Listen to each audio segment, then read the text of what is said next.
And by them saying that they want to have, by them saying they want to get married, is going to put them in a position to do what? To commit to the rules of love. But if they're unloved, this is going to be the evidence. This is going to be the evidence that they are avoiding the loving God. They always have problems with the other person. And they will say it's the other person. So the question becomes, why did you marry that person? Or why did you look at that person and say, I want to have sex with them? The only way that you want to have sex with them is because you're unloved. That's the only way. That's the only way any person wants to have sex. That's why two men can have sex. Two women can have sex. It doesn't produce anything. Sex doesn't produce children. So if a person were to say, my parents came together randomly, and it really was a sexual thing and I can't, that never happens. That never takes place. That's a lie from the pit of hell. That's okay. If you're okay, I'm getting ahead of myself, sort of, kind of. But I wanted to really resolve that thing because I hear that a lot. That my parents came together and it was just a one time thing, and no, and so here I am. So that means that you're a mistake. Then no, actually, you if you're here, how can you be a mistake? According to the biological thing, how the education system has taught most, it taught us that there's so many sperms trying to get to this one point. And if you're one of them and you're out, how can you be a mistake? Even if your parents came together for false pretenses. If they came together for a one-time deal, but you made it out. So how you're a mistake. Anywhere it goes, you can't say you're a mistake. Only thing that you're saying is that everything that the world has to offer is teaching you how to blame the next person or blame something. So in other words, your soul is unloved. So while you blaming everything, you're ultimately avoiding the question: is there a loving God? So if you have that individual that's in a situation, the question is there a loving God? And that person may say one or two things: yes, no, or they don't know. If you're going to say no, that's going to be based upon all the hell that you see. But everybody doesn't see that self same hell. The individual who are with doesn't see the hell that you're in. To show you how much of a loving God works, you see a whole bunch of hell, so you are without from seeing all that hell. That hell, the hell that you're seeing is educating you how to be without. It's becoming your master how to be without. So you're going to do things according to your master. Something is going before a person can steal, they have to have the thought to be a thief, to take something that doesn't belong to them. So where did that thought come from? An unloving situation. So you're gonna have to be in the vicinity of an unloving situation to be able to be your master to teach you how to be without. So okay, you if that's the case, that individual is avoiding the question if they're a loving God. That's what we call temptations. Temptation is nothing but a teacher that's teaching how to avoid that question: is there a loving God?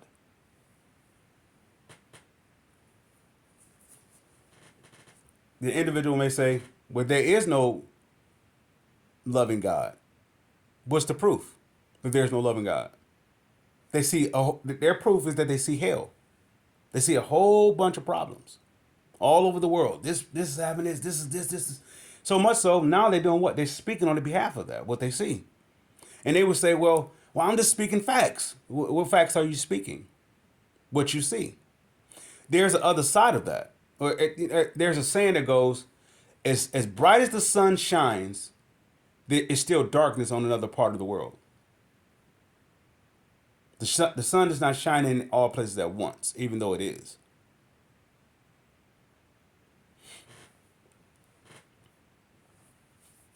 We would say the earth is rotating to the point where it's covered, it allowed the sun to shine. Nah, it is it's certain thing that covers over that part of the earth. It's called darkness.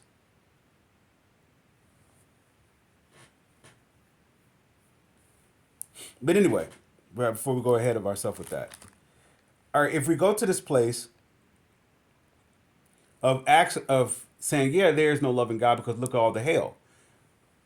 Everybody's not saying that what you're saying because everybody's not dealing with what you're dealing with. Everybody's not without like you are without. To show how much there is a loving God, you are without, but yet still you get provided for.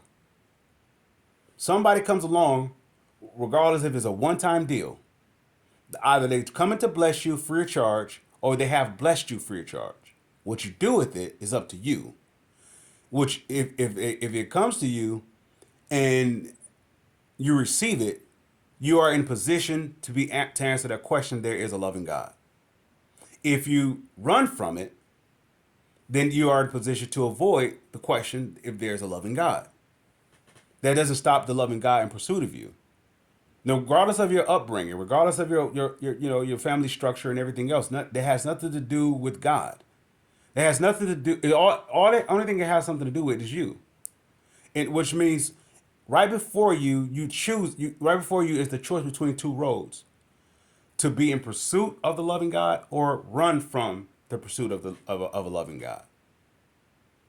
If you were to go to the marriage thing, all right, if they have to, for them to produce, let's say for example, if you have the one parent that's,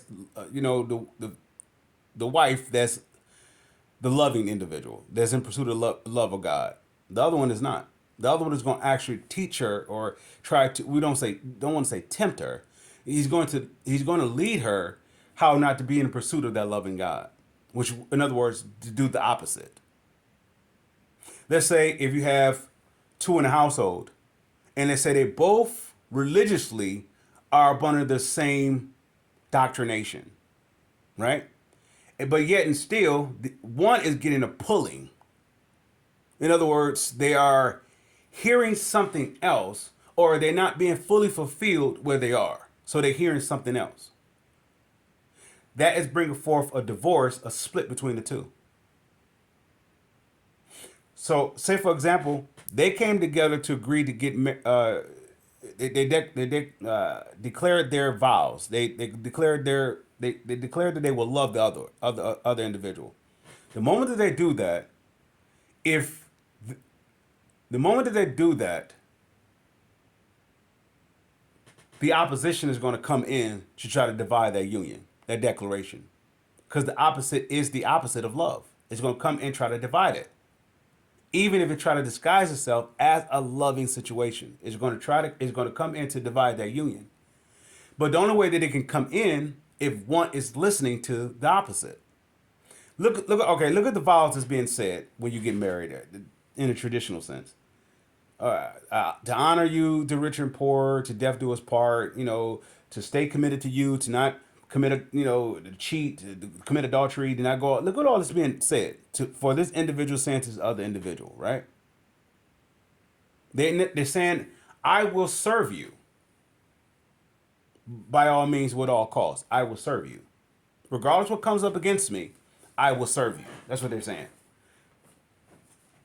Most individuals don't know that they are saying that when they're agreeing to get married, whether if it's through the declaration of words or you saying your vows, or if you actually enter into the other person. Two men can't get married. They're trying to. So they're going to do it in an improper measure where they can't come together. Two women can't get married. They can't get married. They can't come together.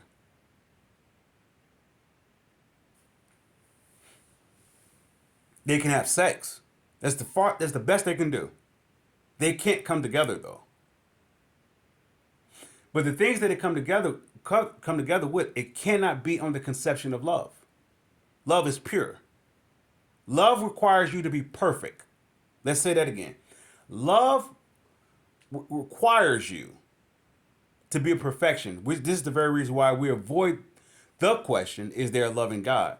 Because we ask that question, love will say to us, are you prepared to do what it takes to be perfect? So this is why we go the opposite way of that, in other words, to avoid that question. So much so, we'll say there is no loving God. But anyway, two men can't come together in marriage. They could try to do the ceremonial things. The ceremony is not the marriage, though. The individual saying their vows is not the marriage. Individuals that saying their vows, it just putting them in a position to be able to walk out what they're said. That's like a person saying, I love you. You know the catchphrase now? You know, I love you or I appreciate you. Those are catchphrases. The individual that's saying it don't mean it. The individual says, I love you, do not mean it. The person said, well, I mean it because if I didn't mean it, I wouldn't have said it. Only thing you just said is that you're about to show a demonstration that you're going to love them. Because if you said that you love them, they're about to put you in a position that you don't want to be in for you to love them in.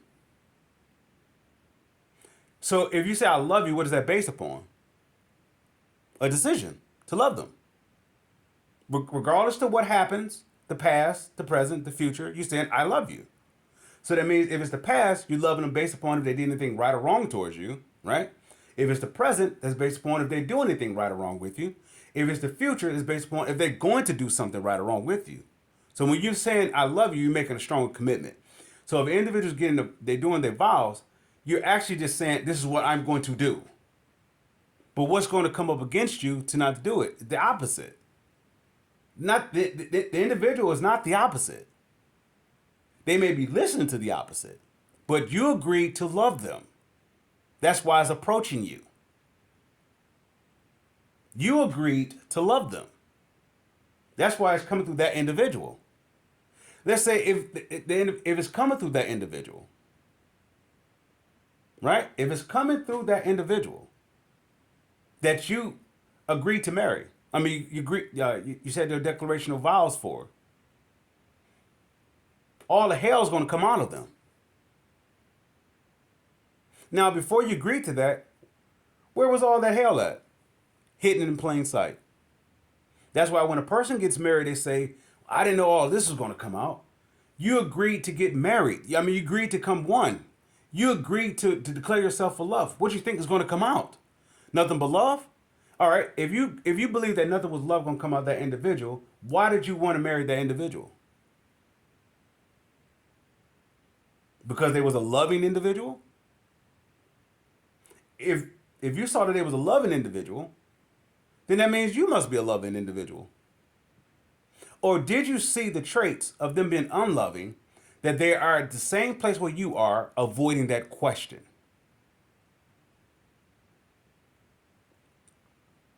So you didn't get married based upon love, because if you got married based upon love, you're going to love that individual when they're going through hell.